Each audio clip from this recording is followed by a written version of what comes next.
नमस्कार साथियों, मैं प्रशांत आप सभी का एनसीआर पत्रिका में स्वागत करता हूं। सर्वोच्च न्यायालय के द्वारा बुलडोजर कार्यवाही पर अपना ऐतिहासिक फैसला सुनाते हुए प्रशासन के द्वारा चल रही मनमानी कार्यवाही पर ब्रेक लगा दिया गया है। जी हां, दरअसल सर्वोच्च अदालत के द्वारा यह तय कानूनी प्रक्रिया का पालन किए बिना ही मनमानी तरीके से बुलडोजर चलाकर कार्यवाही को कानूनन विहीनता तथा अराजकता करार दिया गया है। कोर्ट ने आगे कहा कि हमारे संविधान में इस निरंकुश तथा मनमानी तरीके से कार्यवाही का कोई भी स्थान नहीं है। कोई भी आरोपित, यहाँ तक कि किसी दोषी की संपत्ति जैसे घर, दुकान अथवा ऑफिस आदि भी बगैर कानूनी प्रक्रिया का पालन किए हुए ध्वस्त नहीं की जा सकती हैं, क्योंकि ऐसा करना असंवैधानिक तरीका होता है। साथ ही कार्यपालिका न्यायाधीश बनकर किसी को भी दंडित नहीं कर सकती है। कोर्ट के द्वारा ध्वस्तीकरण की कार्यवाही के बारे में पूरे देश के लिए दिशा निर्देश जारी किए गए हैं, जिसमें किसी की संपत्ति ढहाने से पहले करीब 15 दिन का नोटिस तथा सुनवाई का मौका देने की भी बात कही गई है। हालांकि पीठ के द्वारा यह भी स्पष्ट किया गया है कि यह आदेश किसी भी प्रकार की सार्वजनिक संपत्ति पर अतिक्रमण तथा अवैध कब्जे के बारे में बिल्कुल भी लागू नहीं होगा। ऐसे अतिक्रमण के खिलाफ कार्यवाही की जा सकती है।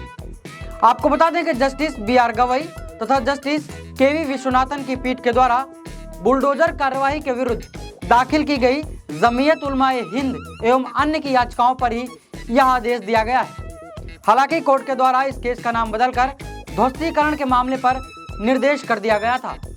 वहीं कोर्ट के द्वारा कुल 95 पेज की विस्तृत आदेश में घर के मौलिक अधिकार पर भी मुहर लगाते हुए यह कहा गया है कि घर यानी आश्रय स्थल भी जीवन के मौलिक अधिकार का हिस्सा है तथा इस तरह की कार्यवाही न केवल अराजकता फैलाती है बल्कि संविधान में मिले हुए जीवन के मौलिक अधिकार का भी उल्लंघन करती है।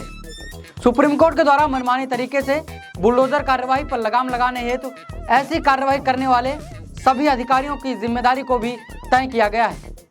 साथ ही कोर्ट के द्वारा यह भी कहा गया है कि अगर अधिकारियों के द्वारा कोर्ट के आदेश का उल्लंघन किया गया तथा ध्वस्तीकरण की कार्यवाही की गई तो उन सभी के विरुद्ध न केवल अवमानना की कार्यवाही होगी बल्कि मुकदमा भी किया जा सकता है।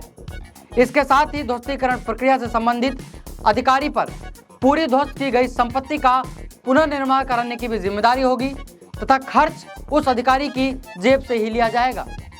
इसके साथ ही उसे क्षतिपूर्ति का भुगतान भी करना होगा।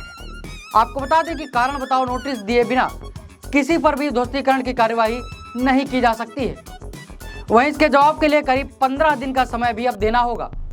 वहीं बता दें कि यह समय नोटिस प्राप्त होने की तारीख से शुरू होकर 15 दिन का रहेगा। दरअसल नोटिस संपत्ति स्वामी अथवा कब्जेदार को उसके पते पर ही पंजीकृत डाक के द्वारा यह पत्र भेजा जाएगा। इसके साथ ही संबंधित परिसर के बाहरी वाले हिस्से पर भी एक नोटिस चस्पा करना होगा। वहीं पूर्व तिथि यानी बैक डेट में नोटिस के सभी आरोपों से बचने के लिए जैसे ही नोटिस की विधिवत तामील हो जाए उसकी सूचना तत्काल रूप से ईमेल अथवा ऑटो जनरेटेड रिप्लाई के माध्यम से कलेक्ट्रेट अथवा जिलाधिकारी कार्यालय को भेजनी होगी। इसके पश्चात कलेक्ट्रेट अथवा जिलाधिकारी कार्यालय से भी एक प्राप्ति रसीद की जाएगी। जिलाधिकारी 1 महीने के भीतर नोडल अधिकारी नियुक्त करेंगे तथा इसके लिए ईमेल एड्रेस जारी करेंगे। इसके साथ ही संबंधित निकायों को भी सूचित करेंगे। नोटिस में इनको बताना होगा कि अनिवार्य रूप से अवैध निर्माण की प्रकृति क्या है, नियम के उल्लंघन का विस्तृत ब्यौरा भी देना होगा, ध्वस्तीकरण का आधार बताना होगा, नोटिस पाने वाले को अपने जवाब के साथ जो भी दस्तावेज प्रस्तुत करने हो उसकी एक पूरी सूची भी देनी होगी।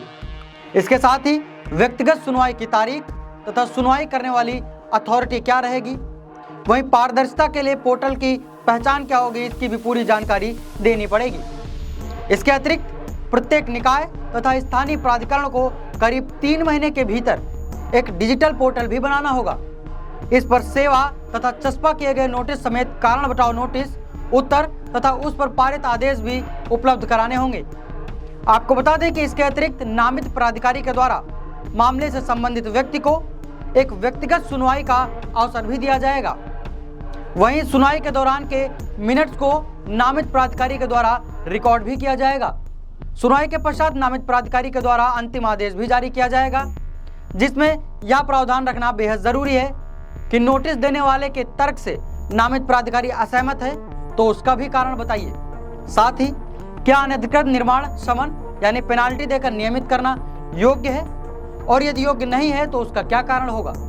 वहीं यदि नामित प्राधिकारी यह पाते हैं कि सिर्फ कोई हिस्सा अनधिकृत अथवा शमन योग्य नहीं है तो उसका भी पूरा ब्यौरा देना होगा। इसके साथ ही यह भी बताना होगा कि आखिर ध्वस्तीकरण जैसा कठोर कदम उन्हें क्यों उठाना पड़ा है। वहीं शमन अथवा अनधिकृत हिस्से को ही सिर्फ ध्वस्त किया जाना आखिर क्यों संभव नहीं था। आपको बता दें कि संपत्ति स्वामी अथवा कब्जेदार को अनधिकृत निर्माण हटाने अथवा ध्वस्त करने के लिए बताए गए कुल 15 दिन का समय दिया जाएगा। यही यदि वह 15 दिन के नोटिस के पश्चात मिली सूचना अवधि में वह अनधिकृत निर्माण को नहीं हटाया जाता है तथा उस पर प्राधिकरण अथवा न्यायालय के द्वारा स्थनादेश भी नहीं दिया जाता है, तो फिर उसके संबंधित प्राधिकरण के द्वारा अनधिकृत निर्माण के ध्वस्तीकरण की कार्यवाही शुरू की जा सकती है। वहीं ध्वस्तीकरण से पहले 2 पंचों के हस्ताक्षर युक्त निरीक्षण रिपोर्ट भी एक तैयार करनी होगी। इसके अतिरिक्त ध्वस्तीकरण रिपोर्ट नगर आयुक्त को भी ईमेल करके भेजना होगा। वहीं अतिरिक्त डिजिटल पोर्टल पर भी इसे प्रदर्शित करना पड़ेगा। तो साथियों, आज की इस बेहद महत्वपूर्ण खबर में बस इतना ही, लेकिन मिलते रहेंगे ऐसी तमाम खबरों के साथ।